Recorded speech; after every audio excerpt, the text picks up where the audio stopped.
દેવોનો દરબાર એટલે દેવ દરબાર જાગીર મઠ. ઉત્તર ગુજરાતમાં સનાતન ધર્મની મોટી જાગીર મઠ હોય તો બનાસકાંઠાના દિયોદર પાસે દેવ દરબાર મઠ આવેલ છે. આ દેવ દરબાર મઠની ગાદી ઉપર પહેલા મહંત ઓગણનાથ બાપુ થઈ ગયેલ. તે મહંત તપસ્વી તેમજ સિદ્ધ મહાત્મા હતા. લોકવાયકા એવા છે કે ઓગણનાથ બાપુ કોઈ મોટા રજવાડાના સિસોદિયા વંશના રાજકુમાર હતા. જે દિવસ નેપાળની ગાદી એમનો રાજ્યાભિષેક થવાનો હતો એ સવારે રાજગાદીનો ત્યાગ કરી નીકળી ગયેલ. એ વખતે જેણે સનાતન ધર્મની સ્થાપના કરી એવા જગતગુરુ શંકરાચાર્યના શિષ્ય સદાનંદ ગિરી અને એમના શિષ્ય સોહમગીરી બાપુએ એ વખતે નેપાળમાં આવેલ પશુપતિનાથ મહાદેવના મેળામાં આવેલ. એ સમયે ઓગળજીએ સોહમગીરી બાપુના શિષ્ય બનીને બાનું લીધેલ ને હિન્દુ રીતરિવાજ મુજબ બાપુ વિના પછી માં હિંગળાજ પરવા જવું પડે. ત્યારે ઓગળજી મહારાજ હાલનું બલુચિસ્તાનમાં માં હિંગળાજના દર્શને નીકળી પડેલ. રસ્તામાં એક માધા નામના ભગતને ત્યાં રાત રોકાણ. બાપુ માદાને કહ્યું, બેટા તમે બે જ માણસો છો, કેમ કોઈ છોકરા દેખાતા નથી? તો ભક્તે કહ્યું, બાપુ છોકરા નથી. માધાએ બાપુની ખૂબ સેવા કરી. પછી બાપુ આગળ જવા નીકળતા માદાને કહ્યું, બેટા તારે ત્યાં છોકરાનો જન્મ થશે અને મોટો બહોળો પરિવાર થશે. હાલમાં આ માધા ભગતના પરિવારમાં હાલમાં પાકિસ્તાનમાં 400 જણાનો પરિવાર છે અને એ માધા ડોસાનો પરિવાર માધવાણી પરિવાર તરીકે ઓળખાય છે. અને આ પરિવારમાંથી સંસદ, ધારાસભ્ય, ડૉક્ટર, પાયલોટ, એન્જિનિયરો આવા મોટી પોસ્ટ ધરાવે છે. અને આ પરિવારના કેનેડા, ગુજરાત, પૂનામાં પણ મોટા ધંધાકીય રીતે પથરાયેલા છે.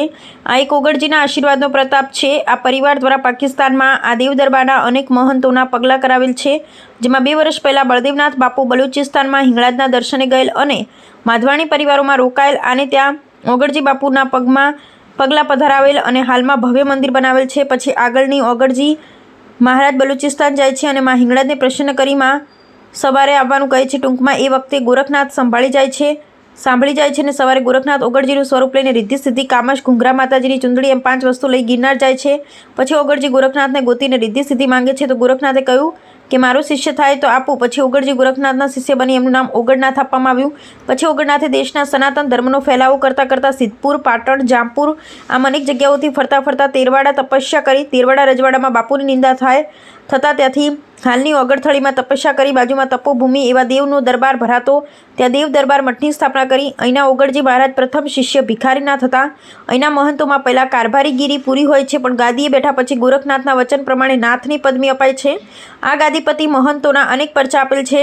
આ સમયમાં ડીસાવળ, સમાલ, કોળિયારો તે વખતના જૂના નામો છે. હાલનો ડીસા તાલુકો, લાખણી તાલુકો, ધાનેરા અને પાટણ તાલુકાના નવા નામ આપેલ છે. આ વખતે ઓગળજી મહારાજ સિદ્ધપુર બાજુ જઈ રહેલા હતા.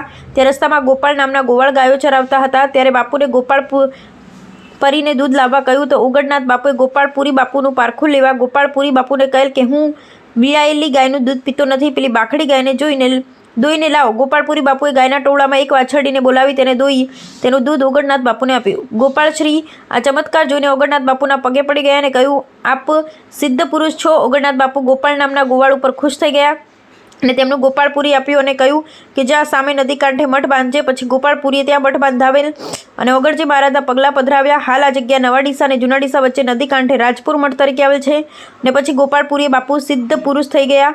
હાલમાં પણ આ મઠમાં જે મહંત ગાદી બેસે તે પહેલાં દેવ દરબાર મઠમાં આવે છે. ઓગળજીના પગલાંના ચાંદી વડે ઢાંકે છે.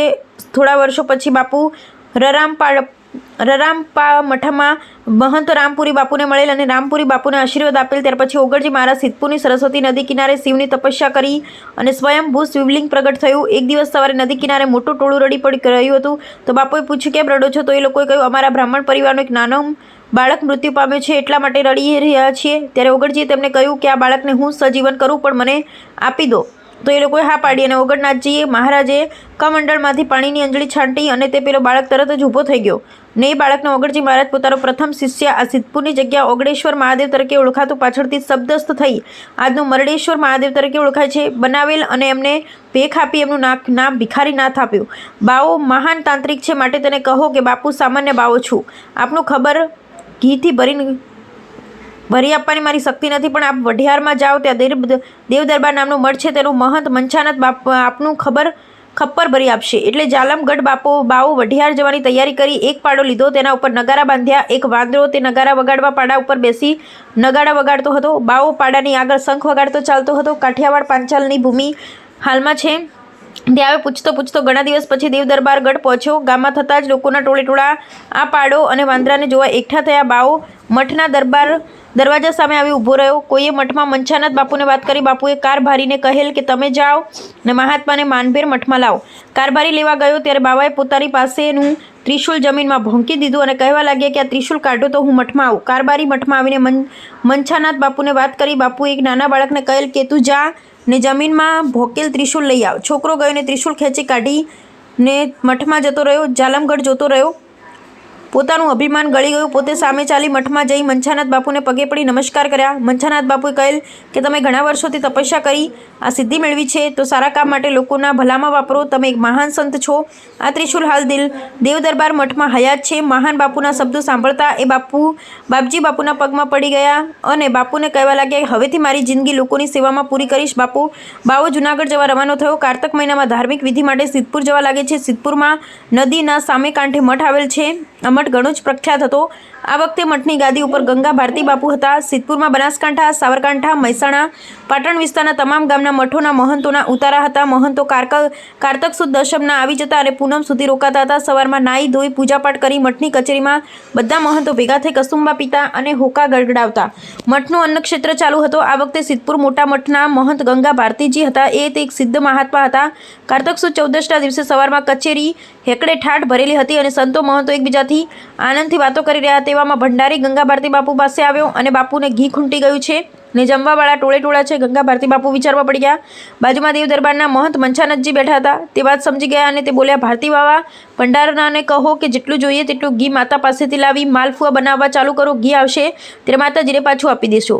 બંને એવું પણ માણસો નદીમાંથી પાણી ભરી લાવે અને કડાયામાં રેડે કે તરત જ ઘી બની જતું હતું. થોડો સમય જતાં ઘી લેવા ગયેલ ઘોડેશ્વર આવ્યો અને ઘી બાપુએ કહ્યું તે હતું તે રીતે નદીમાં આપી દીધું. પૂનમ પછી સૌ મહંતો પોતાના મઠોમાં જવા રવાના થયા. દેવ દરબારના મહંતને હંમેશા પગમાં હિંગળાજના આપેલ ઘૂઘરા હોય છે. તેથી પાટણની જગ્યા ઘૂઘરાવાળા મઠ તરીકે જાણીતી થઈ. આ દેવ દરબાર મઠમાં ઓગળજીના પ્રથમ શિષ્ય ભિખારીનાથ હતા. આ દેવ દરબાર મઠની પાટણમાં ઘૂઘરાવાળાની જગ્યાઓને ધાયણુજમાં પણ જગ્યા આવેલ છે.